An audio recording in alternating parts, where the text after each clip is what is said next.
नमस्ते, नमस्कार, प्रणाम। आर्यल मौर्य है मेरा नाम। मित्रों, आप सभी का इस चैनल में स्वागत है। आइए आज हम लोग इस वीडियो के माध्यम से पढ़ने वाले हैं हिंदी साहित्य इतिहास लेखन की परंपरा के अंतर्गत ऐसे इतिहास ग्रंथ को पढ़ेंगे जिसका प्रकाशन 1929 में हुआ है। जरूर आप समझ रहे होंगे कि किस इतिहास ग्रंथ की बात कर रहे हैं, और जो कि विधेयवादी पद्धति के आधार पर लिखा गया है, जिस ग्रंथ का सर्वाधिक महत्व है, ऐसे हिंदी साहित्य के इतिहास ग्रंथ को पढ़ेंगे। और वो इतिहास ग्रंथ है आचार्य रामचंद्र शुक्ल जी के द्वारा लिखा गया। आचार्य रामचंद्र शुक्ल जी के द्वारा लिखा गया हिंदी साहित्य का इतिहास। तो ये किस प्रकार से जो है, आइए देख लेते हैं। सबसे पहले तो ये देख लें कि ये हिंदी साहित्य का इतिहास कहाँ, कैसे, किस प्रकार से छपा था, किस पत्रिका में छपा, कहाँ छपा, और तो ये देख लें। सबसे पहले तो इसके हिंदी साहित्य इतिहास लेखन की परंपरा के अंतर्गत हम जिस ग्रंथ को पढ़ने जा रहे हैं उसका नाम है हिंदी साहित्य का इतिहास। हिंदी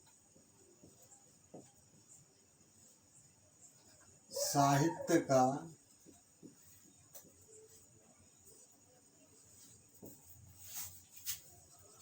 इतिहास।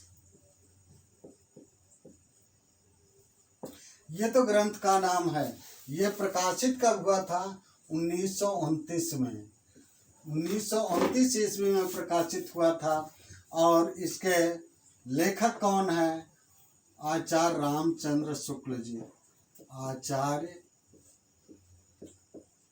रामचंद्र शुक्ल जी। और ये किस पत्रिका में प्रकाशित हुआ था? तो ये जान लें। यह इतिहास ग्रंथ मूल रूप से नागरी प्रचारणी सभा के द्वारा प्रकाशित हिंदी शब्द सागर की भूमिका में प्रकाशित हुआ था। देखें, नागरी प्रचारणी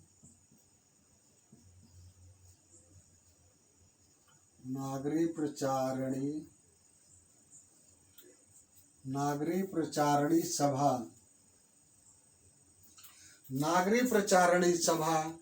के द्वारा जो प्रकाशित नागरी प्रचारणी सभा द्वारा प्रकाशित हिंदी शब्द सागर की भूमिका के रूप में किसमें? इसके द्वारा, इस सभा के द्वारा हिंदी शब्द सागर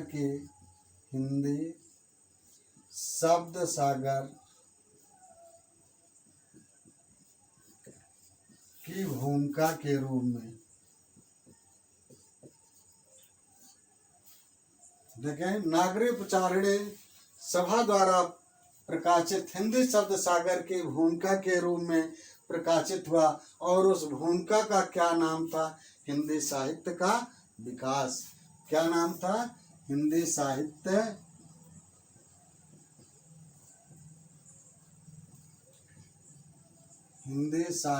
का विकास।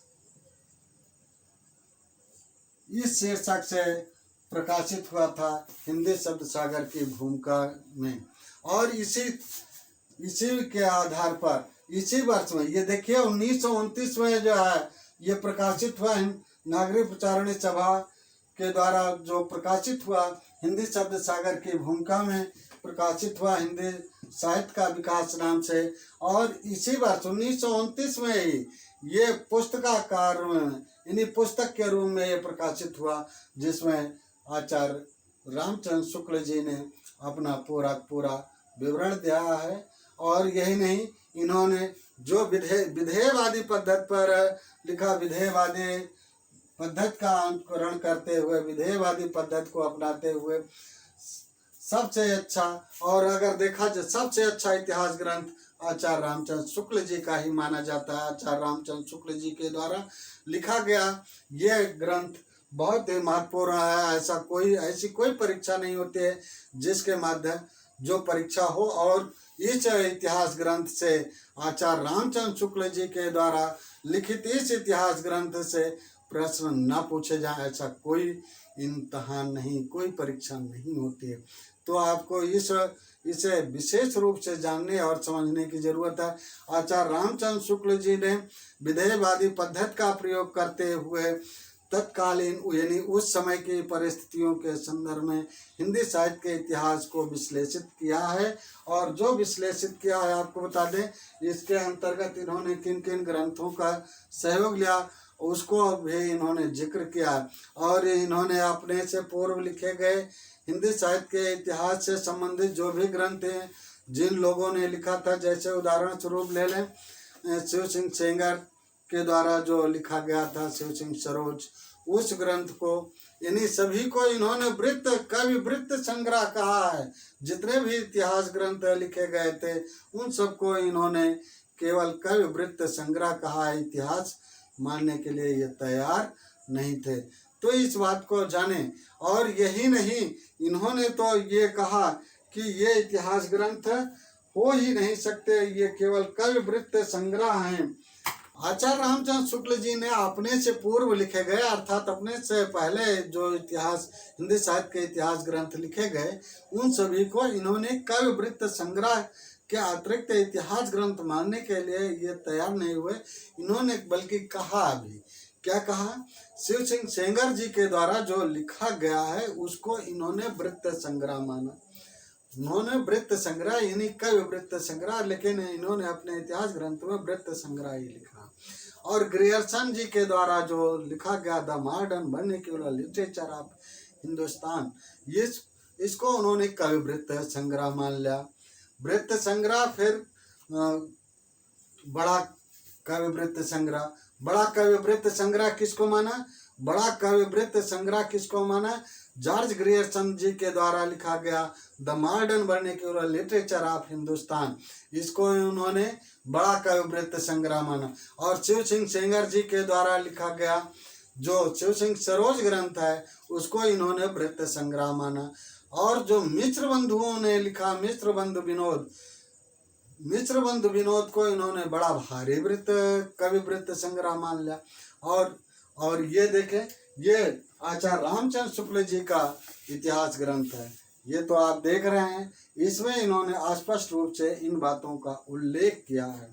मैं अपनी तरफ से नहीं बता रहा हूँ, अब अपनी तरफ से कुछ बताने का किसी को कोई अधिकार भी नहीं है। जो कुछ लिखा गया है इससे संबंधित जो आचार्य रामचंद्र शुक्ल जी ने लिखा है अपने इतिहास ग्रंथ, उसी को परीक्षाओं में भी पूछा जाता है। उसमें भले ही वो और लोगों के अनुसार भले ही तालमेल ना खाए, भले ही गलत हो और लोगों के हिसाब से, लेकिन जो आचार्य रामचंद्र शुक्ल जी ने लिख दिया है वो बिल्कुल सत्य कटु सत्य हो गया है। उसी के अनुसार बल्कि ये मान लिया जाता है कि इनके अनुसार प्रवर्तक कौन है। जैसे छायावाद के प्रवर्तक इन्होंने मुकुटधर पांडे को माना, जबकि अन्य विचारकों के अनुसार, अन्य इतिहासकारों के अनुसार, अन्य विद्वानों के अनुसार अगर देखा जाए तो छायावाद के प्रवर्तक माने जाते हैं जयशंकर प्रसाद जी। और अगर देखें तो सभी अलग अलग अपने विचार देते रहते हैं, लेकिन सर्वमत किस पर है ये देखा जाता है। फिर भी कभी कभी विचारकों के अनुसार पूछ लिया जाता है इनके अनुसार कौन प्रवर्तक हैं, छायावाद के प्रवर्तक हैं। ऐसे ही तो आचार्य रामचंद्र शुक्ल जी की बातों को प्राथमिकता दी जाती है। और आचार्य रामचंद्र शुक्ल जी हर एक परीक्षा में जरूर पूछे जाते हैं। तो देख लें, हम लिख लेते हैं यहाँ पर शिव सिंह सेंगर जी को, यानी इन्होंने वृत्त संग्रह शिव सिंह सेंगर जी के द्वारा शिव सिंह सेंगर, इन्होंने लिखा क्या है? शिव सिंह सरोज, शिव सिंह सरोज ये ग्रंथ का नाम है। इसको इन्होंने आचार्य रामचंद्र शुक्ल जी ने वृत्त संग्रह माना है। वृत्त संग्रह यानी कवि वृत्त संग्रह, इतिहास नहीं माना है।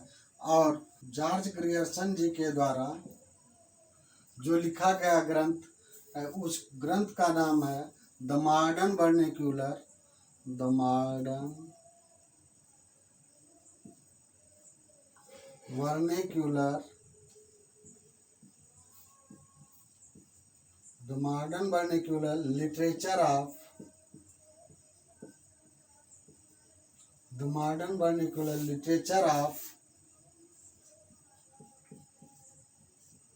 हिंदुस्तान।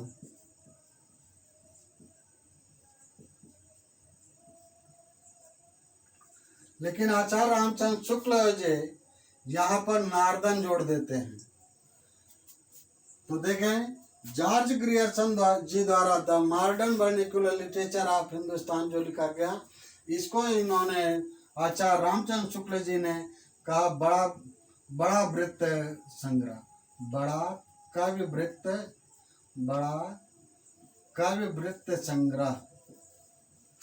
वृत्त संग्रह। और जो मिश्र बंधु विनोद द्वारा लिखा गया, मिश्र बंधु विनोद को इन्होंने कहा बड़ा भारी वृत्त संग्रह, बड़ा भारी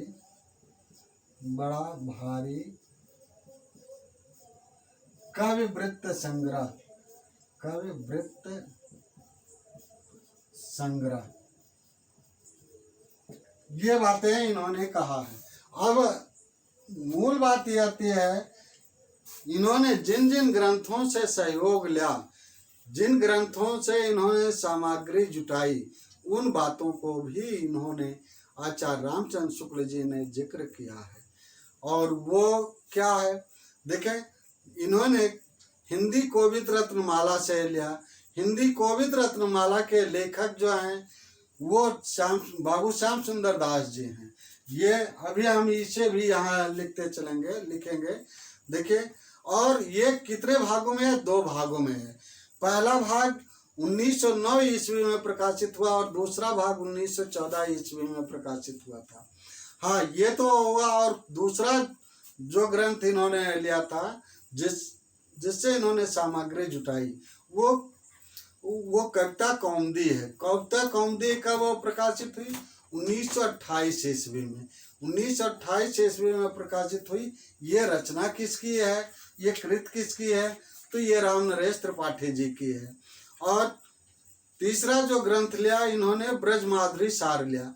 ब्रजमाधुरी सार कब है? ब्रजमाधुरी सार 1923 ईस्वी में है। ये वियोगी हर जी के द्वारा लिखा गया।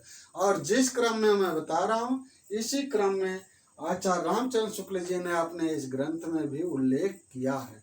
उसी क्रम से अब ऐसे देखने सुनने में लग रहा होगा कि आप तो बता रहे हैं पहले क्रम में हमारा हिंदी कोविद रत्नमाला आप बता दिए, जो कि 1909 और 1914 में, जिसके 2 भाग हैं, ये प्रकाशित हुआ श्याम सुंदर दास जी द्वारा। और फिर दूसरे नंबर पर है कविता कौमुदी, जो कि 1928 में प्रकाशित हुआ था, राम नरेश त्रिपाठी जी का है। और जबकि आचार्य रामचंद्र शुक्ल जी ने जो इतिहास ग्रंथ लिखा, उसका प्रकाशन 1929 में हुआ। और तीसरा ये ब्रजमाधुरी सार, जो कि 1923 में प्रकाशित हुआ था, ये वियोगी हर जी के द्वारा। इसी क्रम में, जिस क्रम में मैंने बताया, इसी क्रम में आचार्य रामचंद्र शुक्ल जी ने अपने इतिहास ग्रंथ में भी विवरण दिया है। आइए इन ग्रंथों के बारे में भी हम लिख लेते हैं, किन किन ग्रंथों का इन्होंने सहयोग लिया। आचार्य रामचंद्र शुक्ल जी ने अपने इस ग्रंथ को लिखने के लिए जिन ग्रंथों से सामग्री जुटाई, जिन ग्रंथों से सहयोग लिया, सहयोगी सामग्री जहाँ से प्राप्त किया, उन ग्रंथों के बारे में हम यहाँ जिक्र करने चल रहे हैं। देखिए, नंबर 1, हिंदी कोविद रत्नमाला। हिंदी कोविद रत्नमाला। इसके 2 भाग प्रकाशित हुए। एक तो 1909 ईस्वी में, यह पहला भाग रहा। और इसका जो दूसरा भाग प्रकाशित हुआ वो 1914 ईस्वी में, ये दूसरा भाग प्रकाशित हुआ। और इसके लेखक कौन थे? बाबू श्याम सुंदर दास जी थे। बाबू श्याम सुंदर दास, श्याम सुंदर दास। और इन्होंने जो दूसरे ग्रंथ का सहयोग लिया वह है कविता कौमुदी। कविता कौमुदी ये 1928 में प्रकाशित हुई। कविता कौमुदी, कविता कौमुदी ये कब प्रकाशित हुई? 1928 ईस्वी में। और इसके लेखक कौन है? पंडित राम नरेश त्रिपाठी। राम नरेश त्रिपाठी। और फिर जो इन्होंने तीसरे ग्रंथ का सहयोग लिया, नंबर 3 पर इन्होंने जो दिया ब्रजमाधुरी सार। ब्रजमाधुरी, ब्रजमाधुरी सार। ब्रजमाधुरी सार ये कब प्रकाशित हुई थी? 1923 ईस्वी में। और इसके लेखक कौन है? वियोगी हरि जी। वियोगी हरि जी थे। और इन ग्रंथों का इन्होंने सहयोग लिया और इनका इन्होंने पंडिताचार्य रामचंद्र शुक्ल जी ने धन्यवाद भी ज्ञापित किया। हाँ, इनके ये एक मित्र रहे पंडित केदारनाथ पाठक जी। पंडित केदारनाथ पाठक जी का इन्होंने आचार्य रामचंद्र शुक्ल जी ने सहयोग लिया और उनको इन्होंने धन्यवाद ज्ञापित करना उपयुक्त नहीं समझा और ये बताए कि इनके मित्र इस धन्यवाद को वह एक यानी बहुत अच्छा नहीं समझते हैं, ये बदमाशी समझते हैं। इनके मित्र बड़े पुराने मित्र रहे इनके आचार्य रामचंद्र शुक्ल जी के और इस इतिहास ग्रंथ के लिखने में उन्होंने सहयोग किया। अब मूल बात ये आती है कि इस पर जो प्रश्न पूछा गया था, आपको बताएं आचार्य रामचंद्र शुक्ल जी के प्रश्न जो पूछे गए थे टीजीटी 2021 में, ये पूछा गया था, प्रश्न था रामचंद्र शुक्ल का हिंदी साहित्य का इतिहास पहले किस ग्रंथ की भूमिका के रूप में छपा था। तो ये तो आप जानते हैं नागरिक प्रचारणी सभा द्वारा जो हिंदी शब्द सागर की भूमिका प्रकाशित हुई थी, उसी भूमिका के रूप में भूमिका में जो प्रकाशित हुआ था हिंदी साहित्य का विकास शीर्षक से प्रकाशित हुआ भूमिका में। और फिर उसी वर्ष 1929 में ही ये एक ग्रंथ के रूप में स्वतंत्र ग्रंथ के रूप में प्रकाशित हुआ। और इन्होंने काल विभाजन का बढ़िया सा ध्यान दिया और सबसे बेहतर, सबसे बढ़िया, सबसे उपयुक्त जो काल विभाजन किया, वास्तव में आचार्य रामचंद्र शुक्ल जी का काल विभाजन सबसे बेहतर रहा।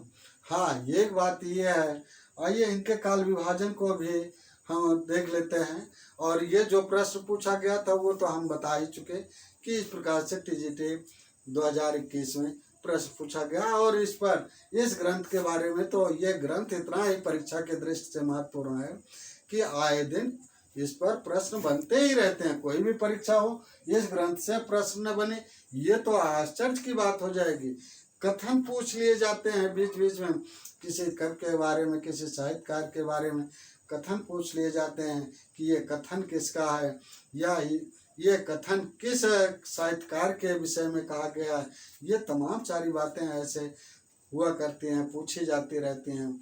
आचार्य रामचंद्र शुक्ल जी के इतिहास जो इन्होंने काल विभाजन किया था, आइए उस पर भी एक नज़र डालते हैं।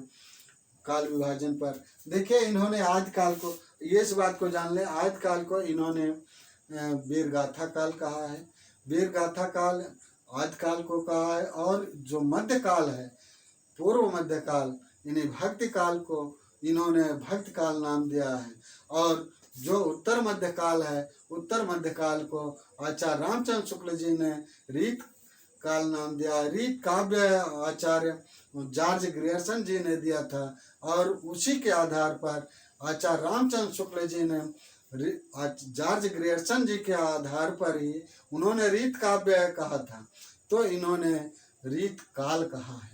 और हाँ, इन्होंने आधुनिक काल को गद्य काल कहा है। चलिए देख लेते हैं इनका जो काल विभाजन है। हाँ, आइए आचार्य रामचंद्र शुक्ल जी के द्वारा जो काल विभाजन किया गया है उस पर एक दृष्टि डालते हैं। देखिए, काल विभाजन, काल विभाजन इन्होंने जो पहला काल विभाजन किया वह है वीर गाथा काल।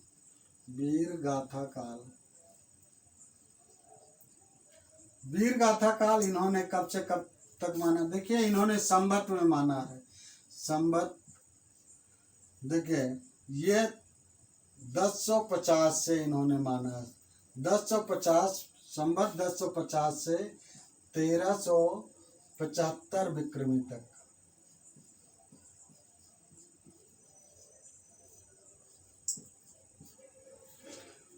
और फिर इन्होंने जो भक्ति काल माना है, भक्ति काल, अब इसी को अगर हम देख लें, एक नज़र अगर चाहें तो इसको देख लें सन में क्या होगा। ये तो हम संवत में देख रहे हैं, सन और संवत में 57 का अंतर है। कितने का? 57 का। अगर इसमें हम 57 जोड़ देंगे संवत में तो हमें सन प्राप्त हो जाएगा। और अगर सन मालूम है तो संवत अगर प्राप्त करना है तो 57 जोड़ देंगे। सन या संवत आपको याद है तो एक दूसरे से के अनुसार 57 जोड़ के या घटा के निकाल सकते हैं। अगर संवत मालूम है तो आप 57 घटा के सन प्राप्त कर सकते हैं। और अगर सन प्राप्त है, सन की जानकारी है, संवत प्राप्त करना है तो 57 जोड़ करके आप निकाल सकते हैं। आइए इसमें 57 घटाते हैं। 57 जब घटाएंगे तो ये आ जाएगा, यहाँ 3 आ जाएगा और यहाँ 9 आ जाएगा, यहाँ भी 9 आ जाएगा, यानी 993 ईस्वी हो जाएगा। और ये सन है, ये संवत है। संवत 1050 से 1375 विक्रमी तक, और ये हो गया ईस्वी, 993 ईस्वी हो गया। अब इसमें से अगर हम 57 घटाएंगे तब क्या प्राप्त होगा? यहाँ देखें 8 आ जाएगा, यहाँ 1 आ जाएगा और यहाँ यानी 1318 ईस्वी आ जाएगा। इस तरह से ये वीर गाथा काल, जिसे दूसरे शब्दों में कहें तो आज काल कह सकते हैं, आचार्य हजारी प्रसाद द्विवेदी के अनुसार। अब देखें अगर हम भक्ति काल लेते हैं, भक्ति काल, भक्ति काल को वैसे आदिकाल भक्ति काल ये ज़्यादा चर्चित है, तो आदिकाल को तो इन्होंने वीर गाथा काल कहा, और जो पूर्व मध्य काल आचार्य हजारी प्रसाद द्विवेदी ने कहा है उसको इन्होंने भक्ति काल कहा है। भक्ति काल ये संवत 1375 से 1700 विक्रमी तक, 1700 विक्रमी तक। अब इसको अगर हम निकालें कि सन में क्या होगा तो फिर ऐसे 57 घटाएं, 57 घटाएंगे यहाँ तो फिर यहाँ हमें मिलेगा क्या? 1318 मिल जाएगा, ईस्वी हो जाएगा। और फिर यहाँ अगर 57 घटाएंगे, 57 यहाँ 57 में जब हम माइनस कर देंगे 57 तो ये हमें प्राप्त हो जाएगा, यहाँ 3 आ जाएगा, यहाँ 4 आ जाएगा और यहाँ 16 आ जाएगा, 1643 ईस्वी। और फिर यहाँ पर रीत काल आ जाएगा, रीत काल। रीत काल ये कब से कब तक है? ये संवत 1700 से, संवत 1700 से, संवत 1700 से 1900 विक्रमी तक, 1900 विक्रमी तक। और फिर अब इसे भी ऐसे घटा के देख सकते हैं कितना आएगा। तो ये तो 17, ये तो पहले से ही आपको ज्ञात है। यहाँ 1643 ईस्वी आ जाएगा, 1643 ईस्वी। और इसे जब हम माइनस करेंगे यहाँ 57 तो यहाँ 1843 आ जाएगा। देखिए 3 यहाँ आ जाएगा, 4 यहाँ आ जाएगा, यहाँ 1843 ईस्वी आ जाएगा।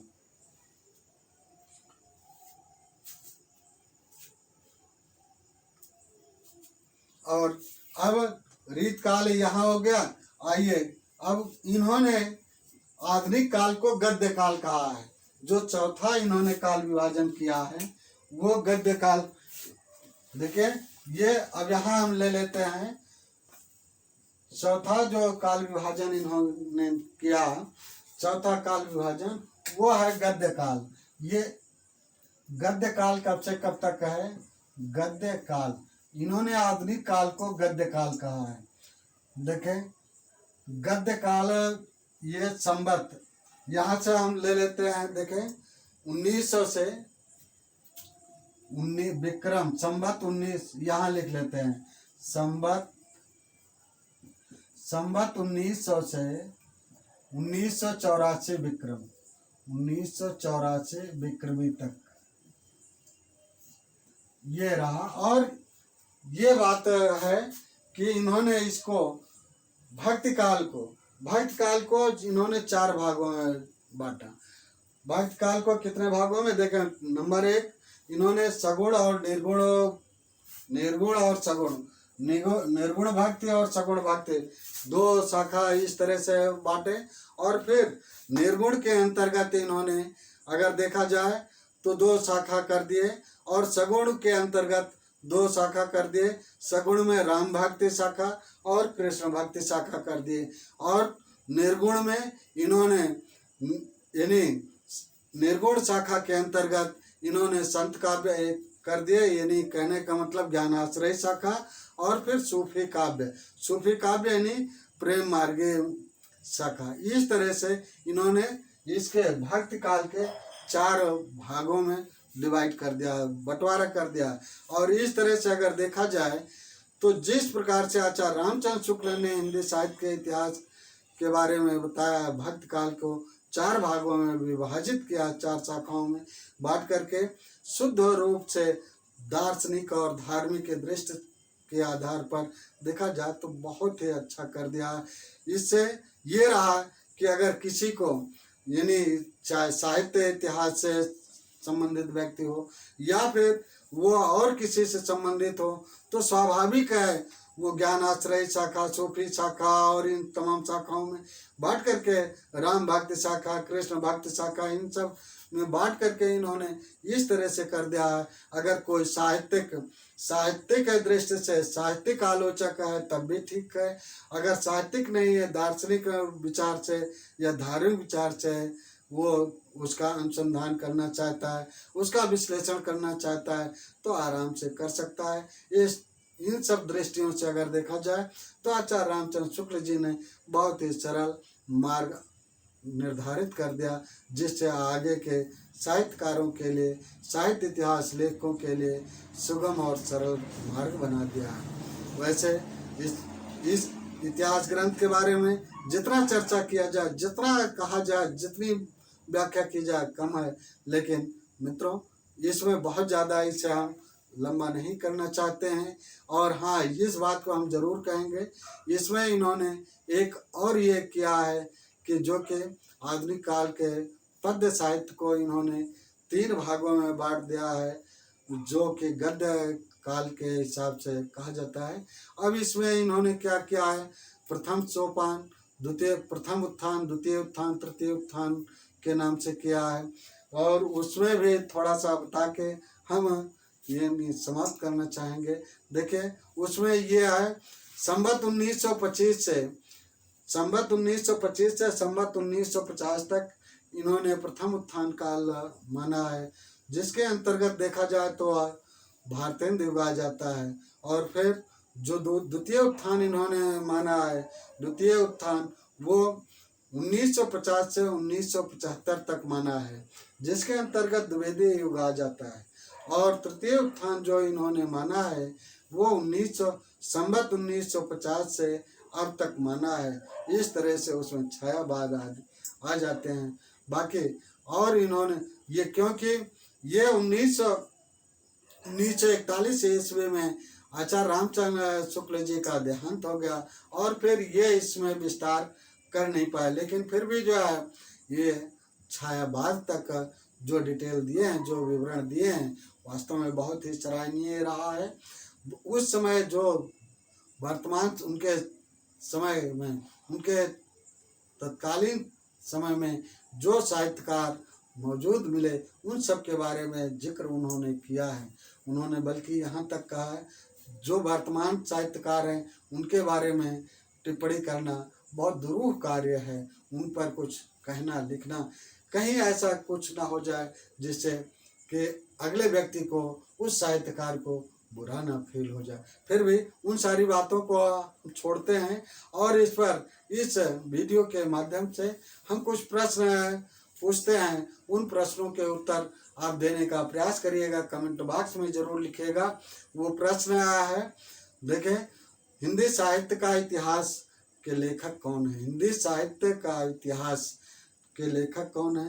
हिंदी साहित्य का इतिहास अर्थात रामचंद्र शुक्ल जी। और इसका प्रकाशन वर्ष क्या है? तो 1929 है, लेकिन ये आप जरूर लिखिएगा। हाँ, हिंदी साहित्य का इतिहास यानी किस ग्रंथ के भूमिका के रूप में छपा और किस नाम से छपा। तो इस वीडियो में इतना ही। वीडियो को लाइक करें, शेयर करें, चैनल पर नए हैं तो सब्सक्राइब करें। जय हिंद, जय भारत।